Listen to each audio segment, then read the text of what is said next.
warahmatullahi wabarakatuh.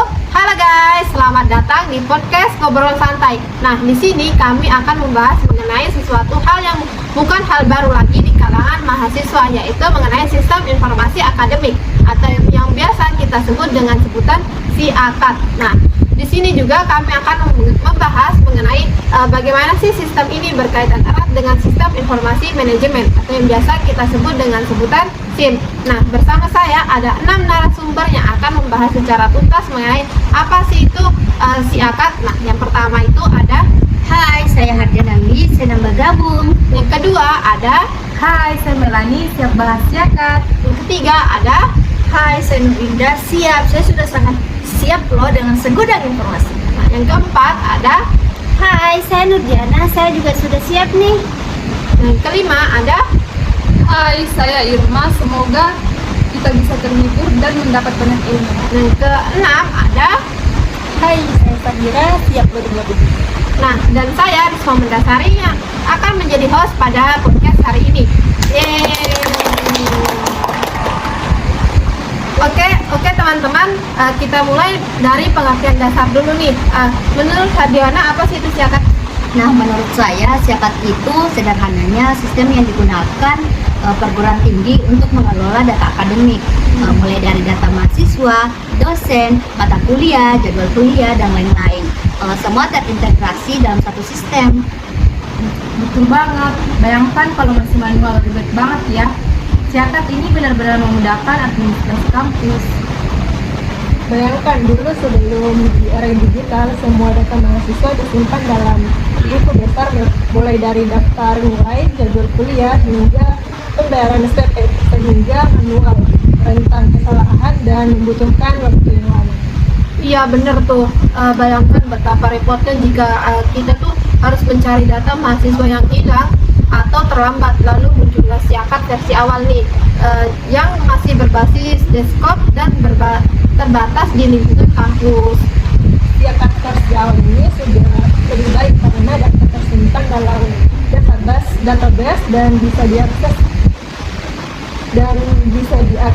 lebih mudah. Namun mahasiswa banyak keterbatasan seperti ketergantungan pada komputer dan akses internet yang lama.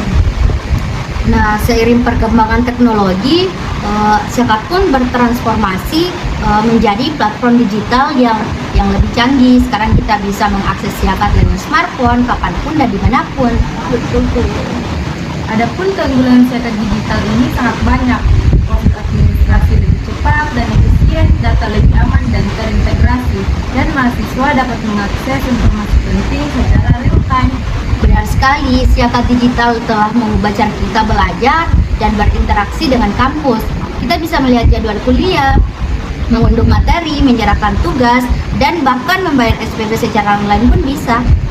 Perjalanan SIAKAD dari sistem manual ke platform digital canggih ini menunjukkan betapa pentingnya teknologi dalam dunia pendidikan. SIAKAD digital terus berkembang dan kita bisa terharap akan semakin canggih dan bermanfaat di masa depan.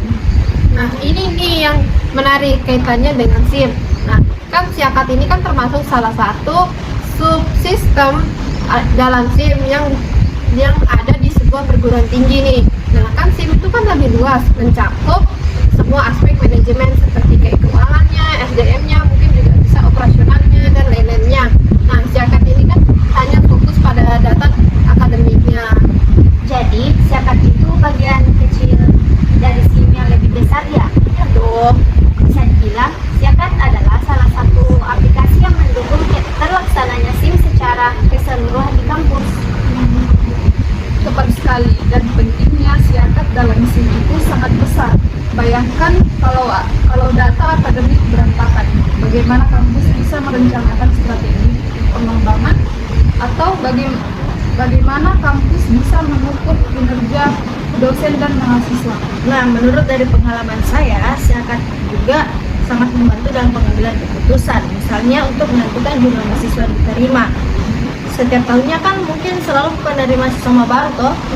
Nah, atau untuk melihat perkembangan prestasi mahasiswa. Misalnya ada yang prestasinya yang lebih di atasnya kita begitu, yang kayak 3, berapa lah.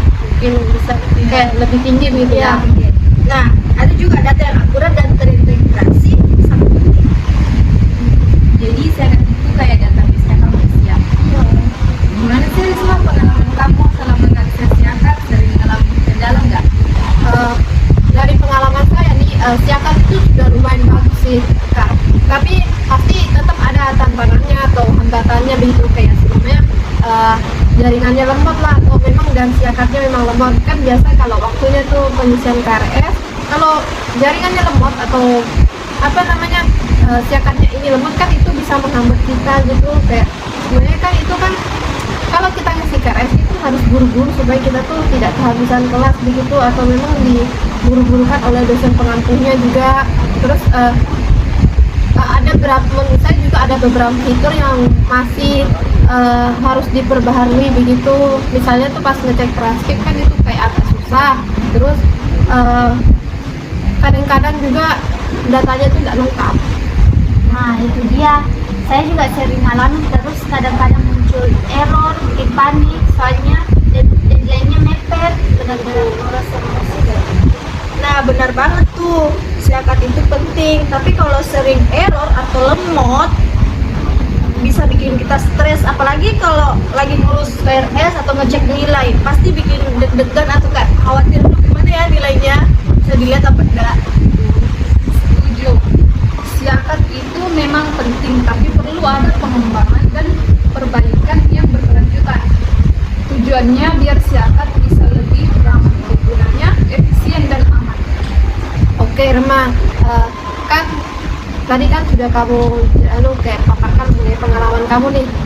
Kira-kira bisa diceritain nggak pengalaman kamu pas pakai siakat itu ada apanya gitu, terutama pas di sesi teknis, apa saja menurut kamu tantangan dan yang dihadapi dalam pengembangan dan pemeliharaan siakat? Nah, menurut saya dari sisi teknis ada beberapa tantangan. Yang pertama itu integrasi sistem. Siakat itu harus terintegrasi dengan sistem informasi lainnya, misalnya sistem keuangan, sistem perpustakaan, dan sistem SDM. Integrasi ini butuh perencanaan yang matang dan koordinasi yang baik antara berbagai pihak. Iya benar, soalnya kalau sistemnya nggak terintegrasi, data bisa jadi duplikat, nggak akurat, dan bikin ribet. Misalnya data mahasiswa di siakat harus sama dengan data mahasiswa di sistem di siakat, gitu kan? Iya. Nah, Risma bisa nggak dijelasin cara mengakses siakat supaya kita sama-sama paham? Bisa dong. Nah, sebelumnya tuh sebelum kita masuk ke siakatnya tuh bisa diakses lewat Chrome. Nah, kita tinggal masukin aja nih di siakat. Nah, sesuaikan sama apa univnya. Kalau kan kita ini Unsulbar, jadi kayak kasih masuk siakat Unsulbar. Nah, setelah itu masuk di menu login. Nah, di sini kan ada namanya username dan kata sandi. Tinggal masukin aja nih sandinya sama username-nya. Terus tinggal kasih masuk kode kapsanya.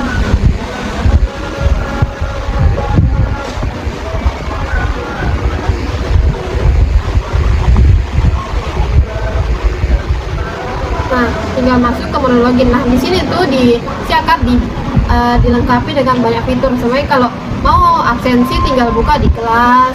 Nanti kan di sini ada kayak tinggal isi saja sesuai mata kuliahnya yang diampu. Nah, ini nanti diisi di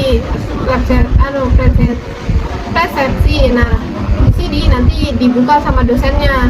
Terus kalau semuanya mau lihat rekap persepsi juga bisa di sini, dilihat aja di sini begitu.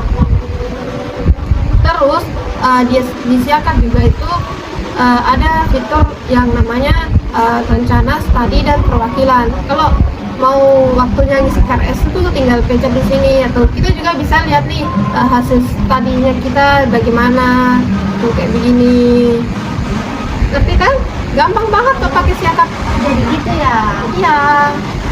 Jadi kayak lebih mempermudah ya untuk mahasiswa mau akses siakat. Betul banget.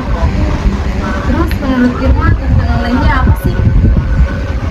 Nah, menurut pemahaman saya, tantangan yang kedua itu ada keamanan data. Siakat itu menyimpan data pribadi mahasiswa, dosen, dan staf. Data ini harus dijaga keamanannya supaya nggak bocor atau diakses oleh orang yang nggak berwenang.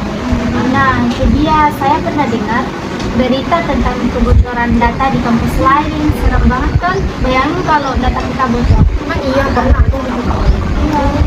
Serem ya? Nah, benar banget tuh yang dibilang sama Diana, keamanan data itu penting banget. Itu tuh kayak kita harus kayak yakin kalau di Siakat itu pasti data kita aman. Terus selanjutnya menurut kamu apa lagi tantangannya, Iwan?